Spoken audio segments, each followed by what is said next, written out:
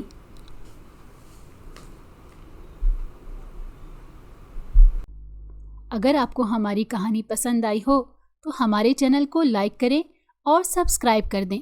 بیل notification کو بھی آن کر دیں تاکہ ہماری آنے والی ہر مزیدار کہانی آپ کو وقت پر ملتی رہے۔